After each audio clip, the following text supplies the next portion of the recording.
আপনারা ক্ষমতার মসনদে বসার পরেও আমাদেরকে রক্ত দিয়েই যেতে হচ্ছে। তাহলে আপনাদের ওই চেয়ারে বসে থেকে লাভ কি?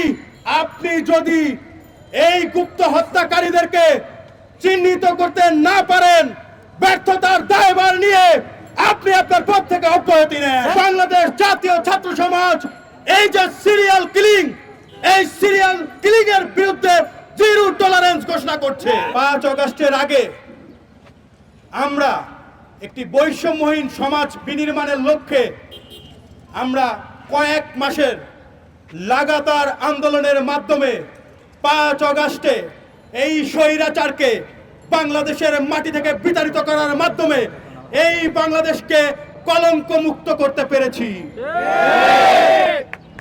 5 আগস্ট পরবর্তী বাংলাদেশে আমরা বৈষম্যহীন একটি বাংলাদেশ, অর্থাৎ একটি নাগরিকের যতগুলো অধিকার নিয়ে বেঁচে থাকা, অর্থাৎ নিরাপত্তা নিয়ে এই রাষ্ট্রে বেঁচে থাকার অধিকার রয়েছে, তার নিশ্চয়তা আমরা 5 আগস্ট পরবর্তী বাংলাদেশে অন্তর্বর্তীকালীন সরকারের কাছে অঙ্গীকার করেছিলাম।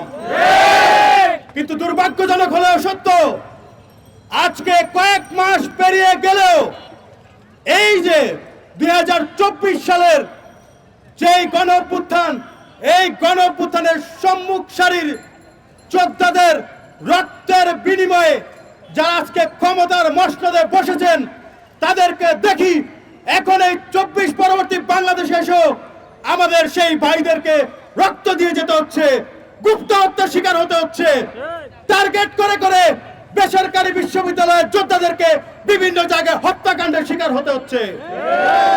বাংলাদেশ জাতীয় ছাত্র সমাজ এই যে সিরিয়াল কিলিং, এই সিরিয়াল কিলিং এর বিরুদ্ধে জিরো টলারেন্স ঘোষণা করছে। কালার এক্সপার্ট, জর্জ স্যাপ এবং মাইল্ড অন হ্যান্ডস টেকনোলজি সমৃদ্ধ অরিক্স ক্রিস্টাল ওয়াশ আপনার লন্ড্রি এক্সপার্ট।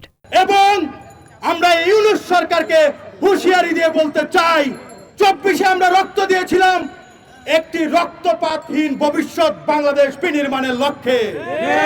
আমরা দেখতে পাচ্ছি আপনারা ক্ষমতার মসনদে বসার পরেও আমাদেরকে রক্ত দিয়েই যেতে হচ্ছে।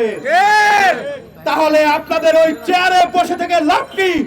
স্বরাষ্ট্রমন্ত্রীকে হুঁশিয়ারি দিয়ে বলতে চাই, আপনি যদি এই গুপ্ত হত্যাকারীদেরকে চিহ্নিত করতে না পারেন, ব্যর্থতার দায়ভার নিয়ে আপনি আপনার পদ থেকে অব্যাহতি নেন। আমরা বিশ্বাস করি এই যে বৈষম্যহীন বাংলাদেশ আমরা দেখতে চেয়েছিলাম, সেটি আপনারা পারছেন না। সংস্কার থেকে শুরু করে বিভিন্ন রকম দোহাই দিয়ে আপনারা শুধুমাত্র কালক্ষেপণ করে যাচ্ছেন। কিন্তু যে কাঙ্ক্ষিত বাংলাদেশের লক্ষ্যে আমরা রক্ত দিয়েছিলাম, সেই বাংলাদেশ বিনির্মাণে আপনাদের কোনো সুস্পষ্ট ভূমিকা আমরা দেখতে পাচ্ছি না।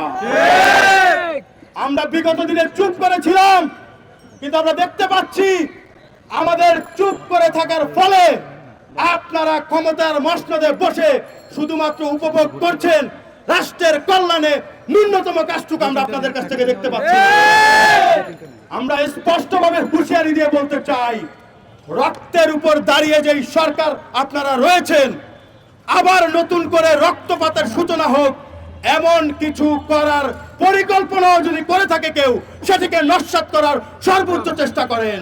বিদেশি যে কোনো অপশক্তিকে রুখে দেওয়ার জন্য বিগত দিনে বাংলাদেশের ছাত্র জনতা ঐক্যবদ্ধ ছিল, ভবিষ্যতেও থাকবে।